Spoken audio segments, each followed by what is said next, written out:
Hi everyone, and welcome back to the ABA Cafe with Nike, the BCBA. So today's topic is a continuation of the last video that I made about the recommendation for resources to pass the BCBA exam. On this one, I'm going to actually focus on some test taking tips and strategies that you should know before taking the BCBA exam. Okay, so stick around for some do's and don'ts tea at this virtual ABA Cafe. Thank you.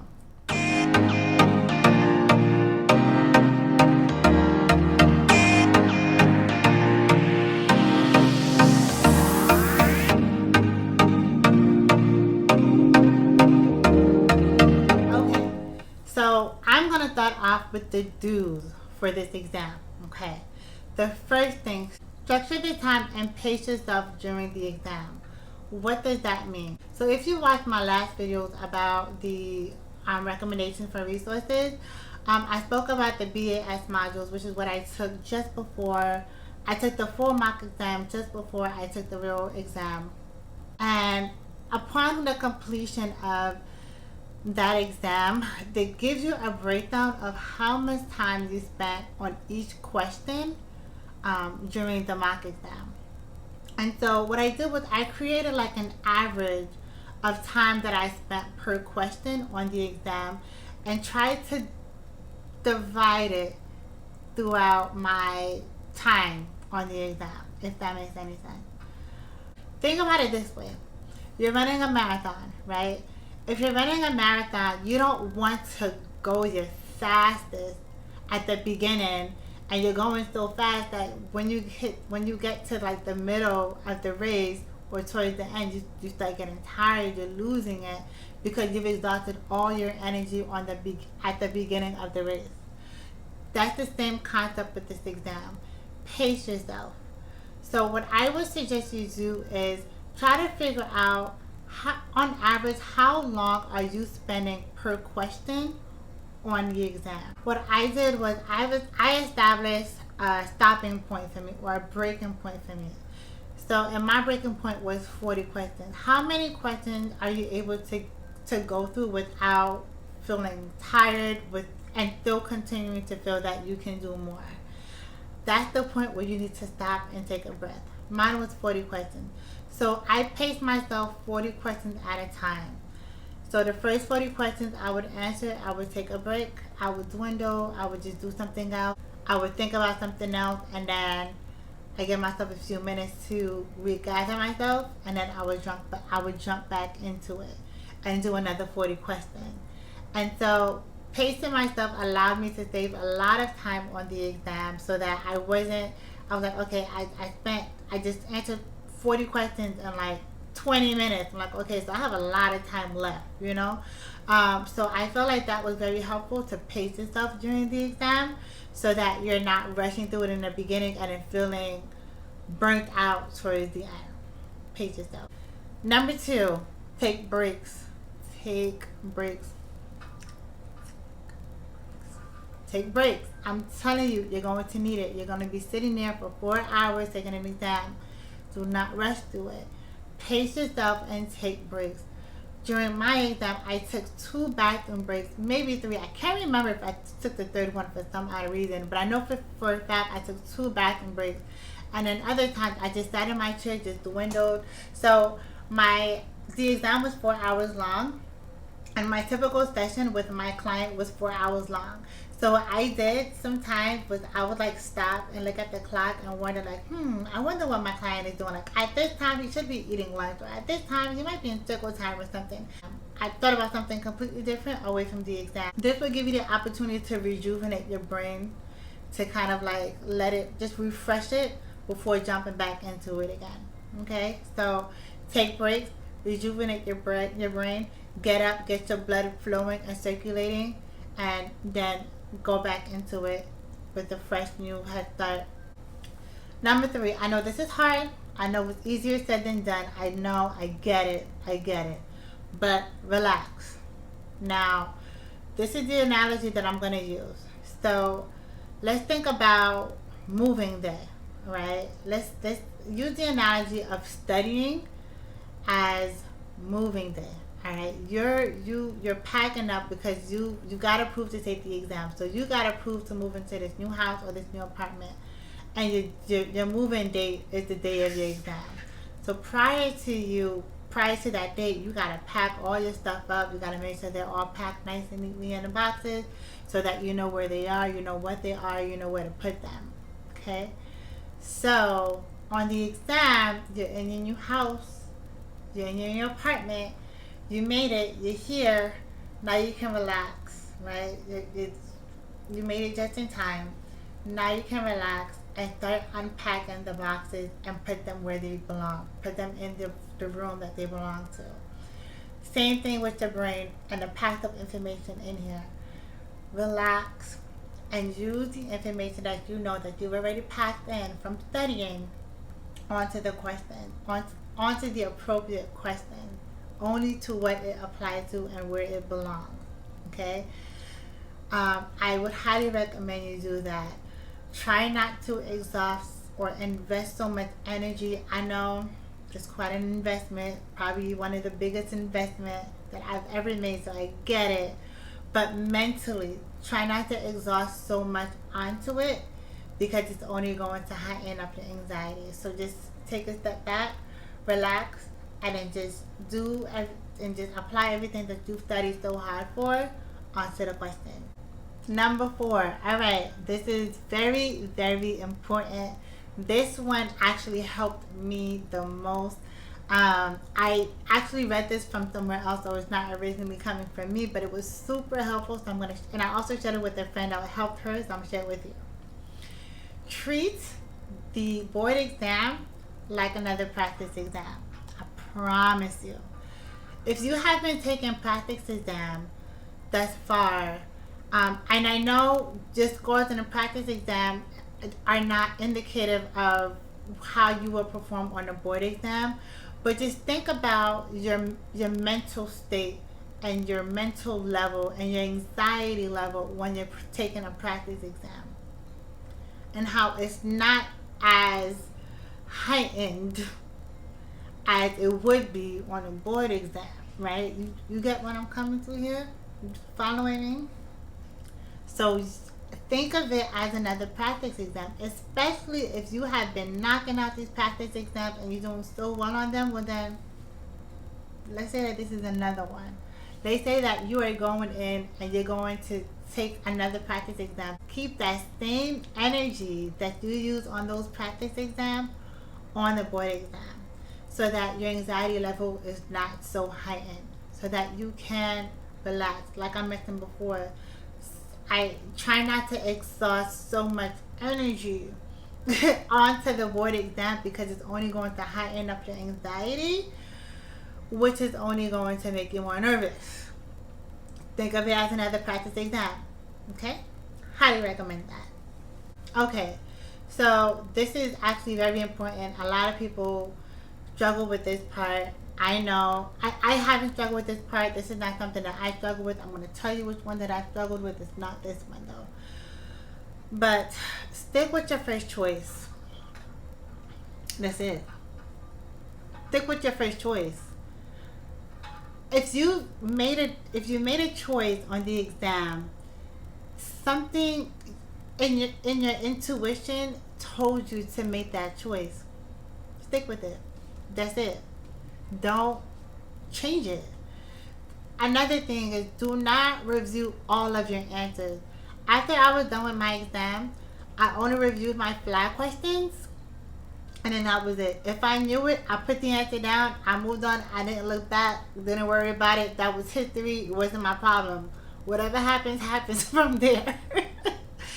If I did not know it, I flagged it, move on, and I worry about it at the end.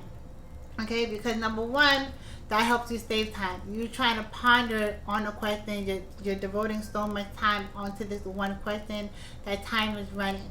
So if you don't know it, come back to it, flag it, and go, move on. And it's likely, this happened to me, that another question on the exam might help you answer that flag question that you was kind of struggling with in the beginning. But if you know the answer, put it down, move on. That's it. I did what I did have to do. I did what I had to do. That's it. Go. Okay? And at the end, only review your flag questions. That's what I did. I did not go ahead and review all my questions, because what's going to happen is you're going to reread a question and you're going to overanalyze it, and then you're going to overthink it, and you're going to be like, perhaps maybe that wasn't the best choice. Maybe I should go with this one. And then now you're confused because now you don't know what answer is the answer. You don't got time for that. Don't do it. Stick with your first answer, move on. If you don't know it, flag it, move on, and come back to it at the end. That's it. As simple as that. The last advice that I have for test taking strategies for the do's is this. My issue. This was my personal problem. If you have a similar issue, please listen closely. This definitely helped with me. With other people, they weren't confident enough in their answer, so that they were constantly second guess what the answer was. With me, I was overconfident. I was the opposite. I was so overconfident with my answer that I wouldn't read all my answer options. When I would take practice exams, I noticed that a lot of the questions I was getting wrong because I didn't see that. I didn't read everything to see that there was a better answer later on, that I was too overconfident with my answer. So what I did was I trained myself to read the options from D to A. Right? D to A. Our brain from little are programmed, like from little we're programmed to read from left to right and from top to bottom. Not the other way around. So if we switch that and force ourselves to read from bottom to top, we're going to be so inclined to read the whole thing, because we're not used to reading that way. So we're like, I gotta read the rest, because I'm not supposed to start down here. I'm supposed to start up here, so I have to read everything. I think that's what my brain was telling me. And so it helped. Literally, the entire exam, I read D to A. And I felt like it helped me so much to ensure that I'm reading the entire question, and also all of my answer options to ensure that I'm making the right choice. So if you are someone like me who is overconfident with their answer and who has a hard time, who pretty much tries to rush through it and not read everything, because you're just quick to make an answer and move on, like, okay, yeah, B sounds good, I'm just gonna go. Just go ahead and read D to A. I was programmed the entire exam. I'm like, okay, number one, Sammy did this. Okay, D to A. D to A. It was crazy, but it helped. And I would highly recommend you try that if you have a similar issue like I did.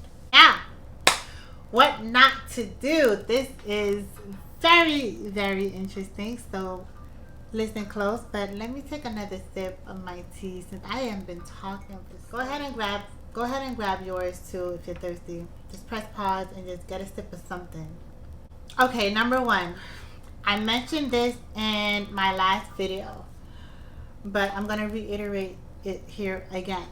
Do not study just before the exam. It's only going to heighten up your anxiety level. It really is. It's going to make you feel like, oh my God, I cannot remember anything anymore. What's going on? Or why didn't I know? Listen, don't do it to yourself. Okay? It's not worth losing information that you have already retained to replace it with something new that may not even be retained because you're in panic mode. Right? No. Whatever you have studied, we're going to hope and pray that it's enough to get you to pass this exam. I'm going to give you a perfect example. Prior to me taking this exam, I did not read or study the ethics section. I didn't have time. Time ran out. That was the last section of the Pass the Big Avian Manual. Didn't make it. Didn't read it. Didn't study it. But guess what? I passed. And that was something that, I felt like the ethics section, a lot of it was common sense, so it wasn't worth spending like my last day or my last hours trying to study. I just felt like, you know what, I'm just gonna hope and pray that whatever I do know is enough to get me over that threshold to pass. And it did. So if there's something that you haven't studied and it's literally last minute leading up to the exam, just let it go. Yeah, I would just let it go. All right. We're gonna talk about this because this was a bad decision on my end. I was advised against it, but I did it anyways. Okay, here we go. If you are not a coffee drinker or a caffeine seeker, this is for you. If you are, this may not be for you, but you might still want to listen. Okay, so don't drink coffee before the exam or drink any caffeinated drink before the exam if your body is not already accustomed to it. Okay, y'all want to hear my story? I'm gonna tell you what happened. So you know those big cans of like energy drink that they sell at the corner stores and stuff like that? I didn't drink the whole thing, but I took like maybe 5 sips, gulps, maybe gulps of it, 5 gulps, and yeah, I was on 1,000. I was jittering like this. Moving the mouse was like, it was, my heart was beating so hard and fast and loud too. It was just a lot going on. In addition to my anxiety level, it was a lot. I would not recommend you doing that if you're not already accustomed to that, which I'm not. I am not an avid coffee drinker. So having that amount of caffeine in my system and sitting down for that amount of time is not recommended. You're supposed to be able to exhaust that energy somewhere. There was nowhere for it to go. So I'm just sitting here just jittery the entire exam. It was a mess. And I did it because I didn't want to get tired. I wanted to ensure that I stayed alert the entire time. But honestly, you don't need it. The anxiety within you is enough adrenaline to get you through the exam, and I don't think that you will tire yourself out unless you don't pace yourself. Once again, if you pace yourself, take your time, take breaks, go ahead, take breaks, you're gonna be fine. So don't make that mistake that I did. Don't do that. Don't skip a meal. It's a 4-hour exam. I know you're going to be nervous. I know it's a lot of anxiety, but you don't want to be hungry. You don't want your stomach to be growling in the middle of the exam. You're not allowed to take anything with you in.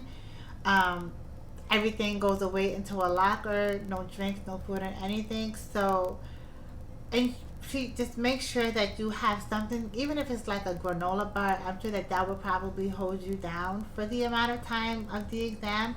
So that would be okay if you do that. At least just have something in your stomach. So one of my biggest don'ts is do not skip a meal. I had a breakfast. I didn't eat as much as I wanted to, but I did try to eat something because of that. I just didn't want to get hungry. So I would highly recommend you grabbing something, even if it's like a smoothie or something, just to keep something in your stomach, because your anxiety is just going to mess up probably all of your systems in your body, especially your digestive system. It's going to be funny. Just go ahead and get something to eat. Grab something real quick. Okay? And that should be fine. Last thing, do not panic. You did everything that you had to get here. You are approved. So you made it. All you have to do is use everything that you have been trained to do up until this point to sit down and pass the exam. And believe yourself. Be confident. Try not to panic. Even if it's your first, second, third, fourth time taking the exam, you got this. Just use what you know and apply it. And good luck. Thank you for watching. Please don't forget to subscribe.